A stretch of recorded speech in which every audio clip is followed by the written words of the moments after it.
internet. Así que bueno, hermanos, ¿cómo decirlo?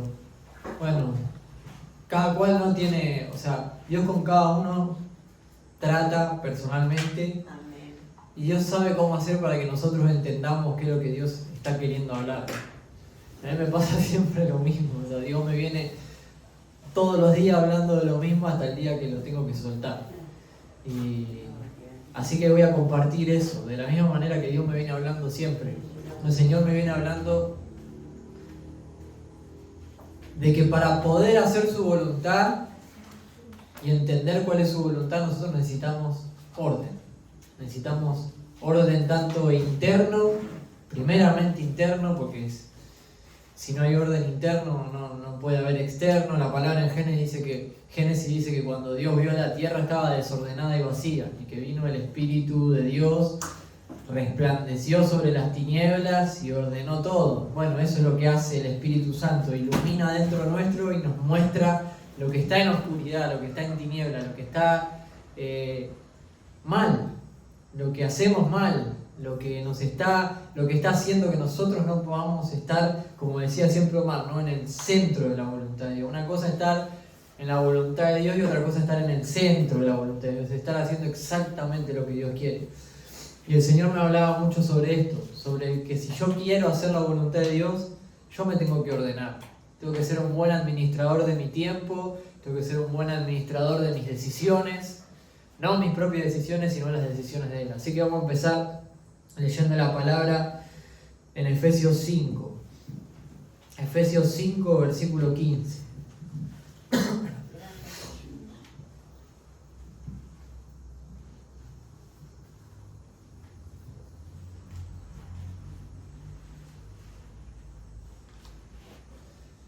Efesios 5, versículo 15.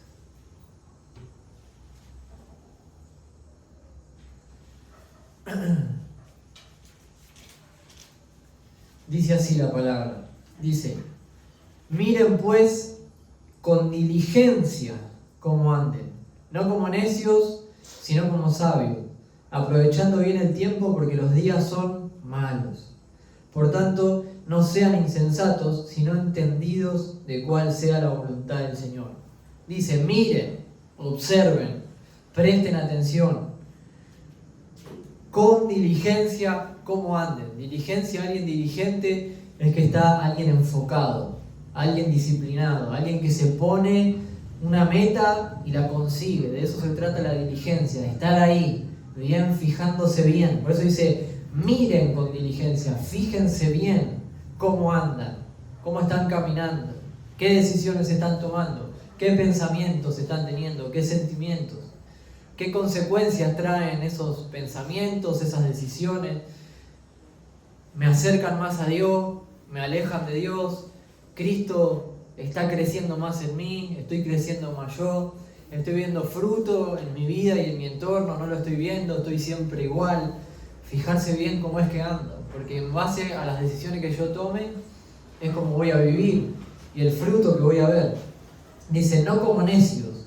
Recién estaba buscando a ver bien qué significa necio, y el necio se define como el ignorante, el que ignora, el que no conoce. Y acá estamos, o sea, todo este pasaje habla de la voluntad de Dios. Dice: no andes como necio, no andes como alguien que no conoce cuál es la voluntad de Dios, que no sabe cuál es la voluntad de Dios, que no sabe cómo es que Dios quiere que vivas, que no sabe qué tipo de decisiones tomar en Dios, sino dice como sabio. ¿Qué es un sabio? Es justamente todo lo contrario, es alguien entendido, alguien que porque conoce a su Señor, y no porque lo haya conocido una vez, no, sino porque vive conociéndolo y conociéndolo y conociéndolo, ya va aprendiendo del Padre cómo agradarle, qué es lo que a Él le agrada, qué es lo que no le agrada. El Espíritu Santo no vino para eso, nos enseña, esto sí, esto no, nos muestra las consecuencias de las decisiones buenas, nos muestra las consecuencias de las decisiones malas, nos trae revelación de su palabra, nos marca el camino, ¿no? Y dice que andemos como sabios, aprovechando bien el tiempo. Bueno, esto es algo que a veces cuesta, ¿no? Estábamos meditando con Dai en estos días que nosotros vivimos muchas veces muy improvisadamente, o al no tener un orden, al no tener una agenda, por decirlo de alguna manera. Es como que andamos siempre haciendo las cosas como podemos. Hacemos cosas, pero las hacemos desordenadamente. Si nosotros nos ordenásemos más y decimos, bueno, tengo estas responsabilidades, tengo este tiempo, tal día, tal hora, si yo pudiese, si nos ordenásemos en el tiempo que tenemos, podríamos ser mucho más efectivos en lo que hacemos. Una de las cosas que estuvimos entendiendo es que no se trata, vos puedes estar 5 horas haciendo algo y no significa que lo hagas bien, ni que te estés esforzando demasiado, porque lo estás haciendo desordenadamente. Capaz con 1 hora haciendo las cosas bien, vas a hacer las cosas mejor que 5 haciéndolas mal. Entonces, eso es aprovechar bien el tiempo. Y acá la palabra nos dice por qué nos tenemos que aprovechar bien el tiempo, porque los días son malos. No es que estamos viviendo en tiempos hermosos donde, bueno, no pasa nada. No, sí pasa mucho, porque cada vez las tinieblas van en aumento. Como siempre decimos, ¿no? Cuando el esposo se acerca, las tinieblas avanzan y las vírgenes necesitan aceite, necesitan luz para poder ver. ¿Y esto qué significa? Que conforme vaya pasando el tiempo, conforme vayan pasando los días, cuanto más cerca esté el Señor, las tinieblas van a ser tan fuertes que sí o sí necesitas esa luz para poder ver. Más que hoy en día las tinieblas se disfrazan de luz, mucho más que en otro tiempo. O sea, la especialidad de Satanás es hacerte creer que estás haciendo la voluntad de Dios cuando no la estás haciendo. ¿Por qué? Hoy tiene herramientas, muchas más herramientas para poder hacerlo, pero el Espíritu de Dios sigue siendo el mismo. La palabra de Dios sigue siendo el mismo. El poder de Dios sigue siendo el mismo. Pero ese poder, esa palabra y esa luz opera en nosotros cuando somos sabios, cuando aprovechamos bien el tiempo. Dice, por tanto, no sean insensatos. Y volvemos a lo de las vírgenes. ¿Qué pasó con las vírgenes insensatas? Desperdiciaban su tiempo. En vez de ocupar su tiempo en llenar sus vasijas de aceite, que simbólicamente significa mucho, el aceite significa estar en la comunión, en la intimidad con Dios, significa estar en la palabra de Dios, significa estar en la voluntad de Dios, significa vivir en Cristo. Ese es el aceite que nosotros necesitamos. Hay muchos tipos de disciplinas, ¿no?, que nosotros conocemos, como el ayuno, la oración, la vigilia, el estudiar la palabra, la comunión con Dios, que es todo el día, la intimidad con Dios, que es cuando yo me encierro solo con Dios, las obras y los actos de amor cuando yo estoy sirviendo, como hablamos en la escuelita, ¿no? Cuando le estoy sirviendo a un niño, no le estoy sirviendo a un niño, le estoy sirviendo a Cristo, porque Cristo es en ese niño. Cuando yo le sirvo a mi prójimo, le estoy sirviendo a Cristo. ¿Por qué? Porque ese hombre o esa mujer es la imagen y semejanza de Dios. Y así mantenemos el fuego, y así mantenemos la lámpara, y así mantenemos la luz. Y independientemente de las tinieblas que haya sobre este mundo, la oscuridad o la maldad que haya en este mundo, como yo soy diligente, aprovecho bien el tiempo y me mantengo, permanezco en Cristo, no importa quién venga, no importa lo que me digan, no importa lo que pase, yo tengo las cosas bien claras. Sé cuánto es 2 más 2 cuando estoy en Cristo. Sé que 5 no puede ser, y 3 tampoco. Sí o sí tiene que ser 4. Ni 3 y medio, ni 3 y 3/4. 2 más 2 es 4. Entonces, por eso es importante aprovechar bien el tiempo. Y dice, sean entendidos de cuál sea la voluntad del Señor. O sea que hay una voluntad del Señor, no hay 2, hay una voluntad del Señor. Y ahora vamos a ver en la palabra ejemplos de cuando la palabra nos habla justamente de cuál es la voluntad del Señor. Muchas veces nosotros pensamos que la voluntad del Señor es solamente hacer cosas. Y está bien, porque sí es hacer cosas la voluntad de Dios, pero no se trata solamente de hacer, sino se trata de vivir. O sea, Dios nos dio una vida para que vivamos su voluntad. No solamente es la voluntad de Dios que yo haga esto o que yo haga lo otro, sino que yo viva lo que hago, viva lo que digo. Cuando estoy haciendo algo y cuando no lo estoy haciendo también. Uno de los consejos que se nos da en la palabra, bueno, uno en el Salmo 143:10, no sé quién fue que escribió este salmo, la verdad, pero nos dejó una enseñanza tremenda. Para aprender a hacer la voluntad del Señor, nosotros le tenemos que pedir al Señor que nos enseñe, porque el único que conoce su voluntad es Él, y Él la revela ¿a quién? A nosotros, que somos sus hijos. Pero muchas veces no entendemos, porque no somos Dios. vamos aprendiendo, no es que uno conoce a Cristo y ya sabe cuál es la voluntad de Dios, no, esa voluntad de Dios se te va revelando.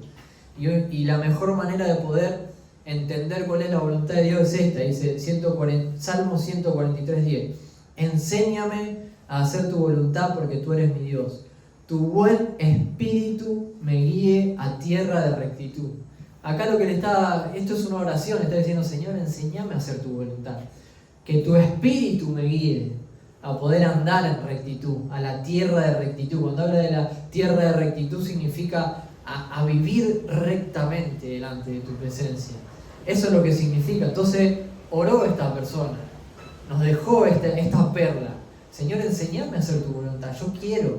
Si hay algo que al Espíritu de Dios le agrada, que nosotros le preguntemos a Él, le pidamos consejo. Yo una vez escuché al Espíritu Santo literalmente diciendo, a mí me agrada tu oración porque vos me pedís consejo. Y hoy en día nadie me pide consejo. Como el tiempo de los jueces, cada cual hace como bien le parece.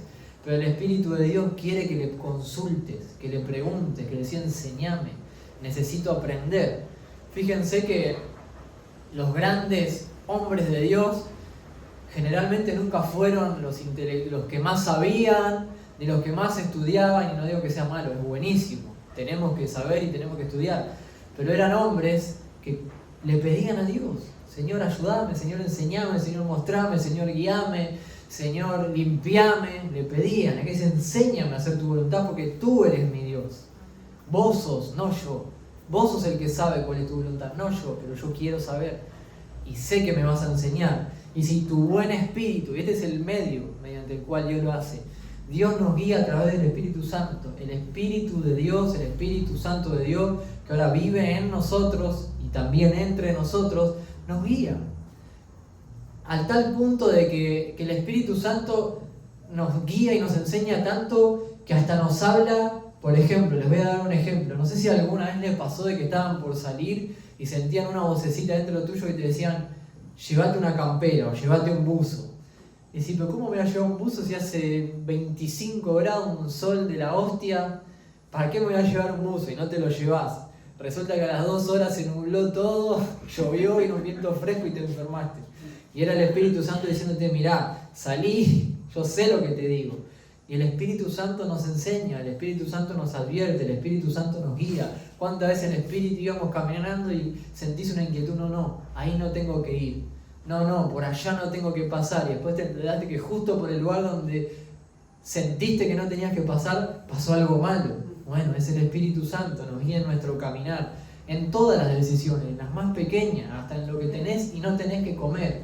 A veces cuando nosotros sabemos que no tenemos que comer algo y empezamos a pensar, no me conviene comer esto, creemos que es nuestra mente. Pero no, porque nosotros estamos en Cristo, es el Espíritu Santo diciéndote, no comas esto, porque te va a hacer mal, y después lo voy a comer igual, después estás, ay, me duele la panza. O sea, el Espíritu Santo está en todo. Cuando nosotros le pedimos la guía a Él, se la pedimos en todo. No por nada, Dios le decía a su pueblo, no coman ciertos alimentos, pues si comían esos alimentos se enfermaban. Si se comían un cerdo en ese tiempo que comía cadáveres, iban a comer una carne contaminada con cadáveres humanos, y eso le iba a hacer mal a su cuerpo y se iban a enfermar. Y eso es parte de la santidad de Dios, ¿no? La santidad del cuerpo, cuidar el cuerpo. Entonces el Espíritu Santo nos va guiando en todas nuestras decisiones. Después en Romanos 12:2 dice, no se conformen a este siglo, sino sean transformados por medio de la renovación. En esto es Romanos 12:2. Sean transformados por medio de la renovación de vuestro entendimiento para que comprueben cuál sea la voluntad de Dios, agradable y perfecta. Fíjense, empieza diciendo, no se conformen a este siglo. Diciendo, no sean igual al mundo como el mundo es ahora.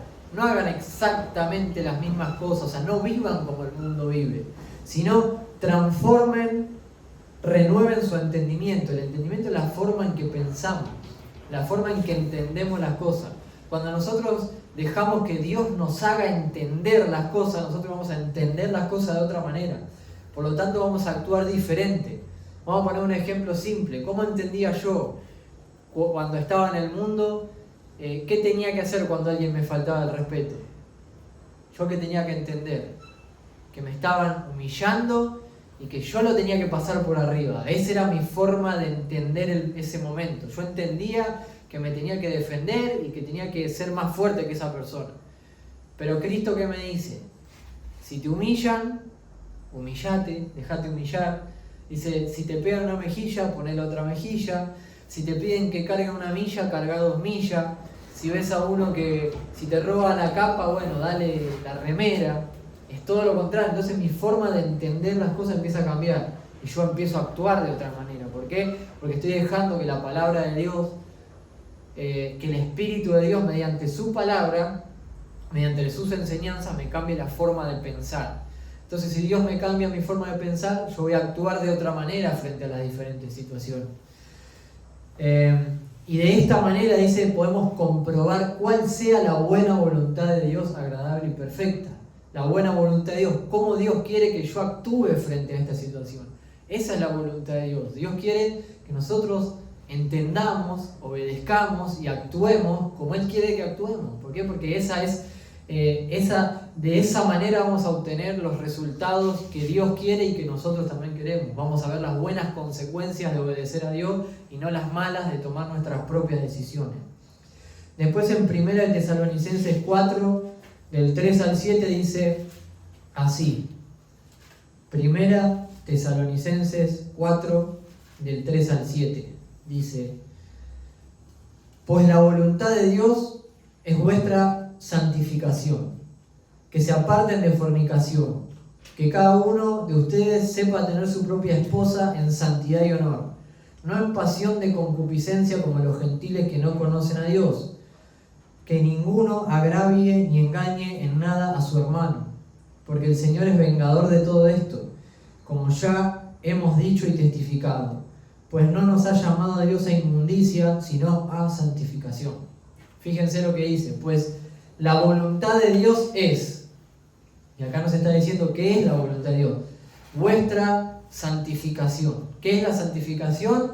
Es ser hecho segundo a segundo, minuto a minuto, hora tras hora, día tras día, mes tras mes, año tras año, todo el tiempo seamos hechos conforme a la imagen de Jesús. Cada tiempo que pasa, cada momento que pasa, dejándonos de lado a nosotros mismos, a nuestra personalidad, a nuestros pensamientos, sentimientos, a nuestro carácter, a todas esas cosas humanas, y dejar que Dios nos haga como su Hijo, cada vez más parecidos a Jesús. Eso es la santificación. Y dice, por ejemplo, ¿no? Acá hablaba en el caso de las relaciones, dice que cada uno de vosotros, porque Pablo le estaba escribiendo las cartas, le llegaban a los hombres, y los hombres o los líderes transmitían el mensaje a la congregación. En ese tiempo no le era permitido o en ese tiempo no se consideraba correcto que una mujer le enseñe a todos. O sea, la carta era dirigida a los hombres. Por eso dice, cada uno de vosotros sepa tener su esposa en santidad y honor. Como diciendo, cásense, honren a sus esposas en santidad. O sea, no tengan una relación como una persona del mundo la tiene. Vamos a ponerlo en palabras de hoy en día, van, escabean, salen de joda, van para acá, van para allá, hacen esto, hacen lo otro, una vida de vanidad. Dice, no en pasión de concupiscencia, no como que todo tenga que ver con las cosas físicas, que creo que se entiende qué es lo que estoy queriendo decir, como los gentiles que no conocen a Dios, es decir, que la relación no se base en las cosas vanas, en las cosas pasajeras, sino que el amor sea genuino, que sea ese amor de Cristo, que el vínculo del amor en un matrimonio sea Cristo. Y obviamente que hay cosas que se disfrutan en el matrimonio, pero sanas, no cosas inmorales, que ahora vamos a hablar sobre eso, que también la palabra habla. Dice que ninguno agravie ni engañe en nada a su hermano. O sea, que nadie lastime a su hermano, no le mienta, no lo lastime, no lo maldiga, no le seas tropiezo. No le hagas un mal a tu hermano, todo lo contrario, hacerle el bien a tu hermano, porque esa es la voluntad de Dios. O sea que la voluntad de Dios es que nosotros nos amemos, nos tratemos bien, nos ayudemos, llevemos las cargas los unos de los otros. Esa es la voluntad de Dios como hermano, que sea ese amor fraternal genuino que Dios quiere. Y dice, porque el Señor es vengador de todo esto, como ya os he dicho y testificado. O sea que acá no solamente el Señor nos está diciendo que tratemos bien a nuestros hermanos y los amemos, sino también nos está diciendo que el Señor es vengador de los que tratan mal a sus hermanos. Y lo hemos visto. Yo me he cansado lamentablemente de ver siervos y siervas, líderes, tratar mal a sus congregaciones y terminar muy mal. Gente que termina perdiendo el llamado, no porque se haya sido revocado, sino porque lo malversaron, porque no lo supieron llevar bien y lastimaron gente. Y Jesús dijo, o sea, fue claro con esto: es mejor ponerse una piedra en el cuello, atársela en el cuello y tirarse al fondo del mar, que ser de tropiezo para uno de mis pequeños. Cuando yo lastimo a un hermano, cuando yo soy de tropiezo para un hermano, estoy siendo de tropiezo para uno de mis pequeños. ¿Y a quién se lo estoy haciendo eso? Se lo estoy haciendo a Cristo. Es como si yo le diera un latigazo a Cristo antes de que lo crucifiquen. Eso es cuando yo le hago mal a un hermano, se lo estoy haciendo a él. Entonces tenemos que tener cuidado con esto, porque sí es algo que a Dios no le agrada, para nada. Y Dios toma acción cuando nosotros mantenemos esta actitud sin arrepentimiento. Obvio que podemos equivocarnos, podemos tener una mala reacción, no debemos, pero somos humanos. Entonces, ¿qué hacemos? Vamos, pedimos perdón al Señor, nos humillamos, pedimos perdón al hermano y Dios restaura todas las cosas. Pero si yo sigo haciendo daño, no me arrepiento y bueno, va a venir el Señor y me va a dar un correctivo. Y va a doler ese correctivo. Porque Dios es vengador, dice, de los que tienen esta actitud. Dice, pues no nos ha llamado Dios a inmundicia, sino a santificación. Bueno, esta es otra de las partes, ¿no? De la voluntad de Dios, la santificación. Y después en 1 de Pedro 4, del 2 al 3, dice así, dice, ¿para qué? Dice, para no vivir el tiempo que resta en la carne, conforme a las concupiscencias de los hombres, sino conforme a la voluntad de Dios. O sea, aprovechemos bien el tiempo, empezamos leyendo. ¿Para qué? Para no vivir el tiempo que resta en la carne. O sea, ¿cuántos años tenemos de vida? 80, 90, 100, los que más viven, que son el 1%. Tenemos más o menos si no sucede nada raro de por medio, 80 años de vida. ¿Para qué tenemos ese tiempo? O el tiempo que nos queda hasta que Cristo venga. ¿Para vivir en la carne? ¿Para desperdiciar el tiempo viviendo en la carne, renegando, sufriendo, tomando malas decisiones, lastimando, siendo lastimado, viviendo en pecado? No. Dice, para no vivir el tiempo que resta en la carne, sino conforme a las concupiscencias de los hombres, sino conforme a la voluntad de Dios. Y fíjense, acá hay una división. Habla de la voluntad del hombre y la voluntad de Dios. ¿Cuál es la voluntad del hombre? Andar en las concupiscencias en su carne, en las pasiones. Yo quiero esto, me gusta lo otro, voy para acá, hago, deshago, desorden total. Y en cambio la voluntad de Dios es clara. Dios nos deja bien en claro qué es lo que quiere de nosotros, qué es lo que espera de nosotros, cómo quiere que vivamos, de qué forma lo hace también. Y somos hechos conforme a la imagen de Cristo de esa manera.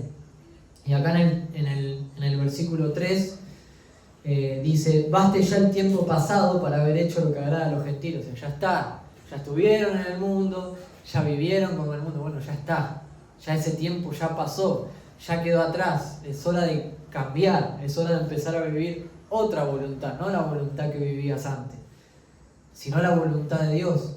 Ya está, ya pecaste, ya hiciste todo el chiquero que tenías que hacer, bueno, te perdoné, no para que sigas en el chiquero, sino para que vivas conforme a mi voluntad. Dice, baste ya el tiempo pasado para haber hecho lo que agrada a los gentiles, andando en lascivias, concupiscencia, embriagueces, orgías, disipación y abominables idolatrías. Bueno, en ese tiempo la forma en que vivían los paganos no es muy diferente a lo que se hace hoy en día, porque hoy lo hacen igual sin adorar un ídolo, o sea, la misma forma de vida, pero en ese tiempo sí era mucho más salvaje, por decirlo de alguna manera. En ese tiempo no había derechos humanos, no había justicia, no había nada. O sea, era un descontrol total. Y y vivir separado de Dios en ese tiempo realmente que era una vida sin esperanza. Podía venir cualquier persona en cualquier momento y hacer cualquier cosa y no pasaba nada. Hoy en día sí hay derechos humanos, hay abogados, jueces, policía, no es que podés andar por la vida haciendo lo que se te dé la gana y no pasa nada. Y en ese tiempo también había justicia, pero no como ahora hay cámara por todos lados, o sea, no es lo mismo. Pero igual el pecado sigue siendo el mismo, la maldad sigue siendo la misma, la inmundicia, la voluntad del hombre de andar en sus concupiscencias, en sus pasiones, sigue siendo la misma, pero nosotros somos llamados a hacer otra voluntad. Y por último, me venía la palabra que esta no la anoté, pero me venía la palabra que el profeta Amós le dio a Ezequías. Le dijo: Ezequías, ordena tu casa porque vas a morir y no vas a vivir. Bueno, en el caso de Ezequías tenía una enfermedad y se iba a morir, lamentablemente. Pero Dios en su misericordia, en su fidelidad, le dijo: bueno, Ezequías, ya es tu tiempo, deja todos los asuntos pendientes, solucionados, porque vos ya no vas a estar más y va a seguir otro, pero vos ordenate. Y con respecto al orden, me venía un paralelismo, por decirlo de alguna manera, con respecto a la venida del Señor, ¿no? Con respecto a que Cristo ya viene o a que nos venga a buscar personalmente, como siempre hablamos. Y el orden, como decíamos, no es solamente interno, sino también externo. O sea, muchos de nosotros, tal vez yo personalmente lo digo, tenemos deudas, o sea, hay cosas que pagar, tenemos deudas, tenemos asuntos pendientes, tal vez tengamos que pedirle perdón a alguien, tengamos que solucionar algo. Bueno, es tiempo de solucionar esas cosas. Yo, por ejemplo, a mí ahora me pasó, me llegó muchísima plata de multas por exceso de velocidad. Y no porque de 60 me pasé a 120, porque de 60 me pasé a 62. Pero me meten unas multas que te arruinan. Y yo tengo que pagar esas deudas. Me guste o no me guste, me parezca justo o no me parezca justo, las tengo que pagar. ¿Por qué? Porque hay que ponerse a cuenta. Hay que pagar las deudas, hay que solucionar las situaciones, hay que ordenar las cosas que haya que ordenar. ¿Por qué? Porque Cristo ya viene, porque yo no sé si me muero mañana. Y en el caso de que si me muero mañana y tengo deudas, sí voy a ser salvo por gracia, porque soy fiel al Señor, pero le voy a dejar una carga a mi esposa. Por eso Dios le decía a Ezequías: ordena tu casa, si no le vas a dejar también un lío a las personas que están atrás tuyo. Si vos dejás una casa ordenada, no dejás cuentas pendientes, la persona que te suceda, que siga después que vos, va a tener una base sólida para arrancar. En cambio, el que no ordena su casa, le deja el problema a los demás. Bueno, por eso es importante ordenarse, y eso en todo sentido. Pasa en las congregaciones. Cuando el líder, el pastor es desordenado, parte y deja un desorden, y después se tienen que hacer cargo los que vienen. Muchos cometen el error de no discipular, de no formar.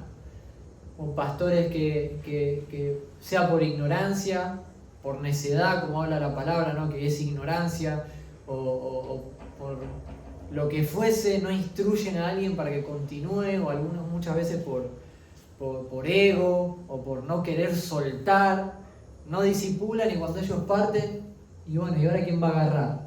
¿Quién va a continuar? Y no hay nadie preparado, y hasta hubo casos en donde ministerios de años se cayeron a pedazos porque un hombre no supo delegar responsabilidades. Imagínense si Juan el Bautista no decía: bueno, me corro yo para que venga Cristo.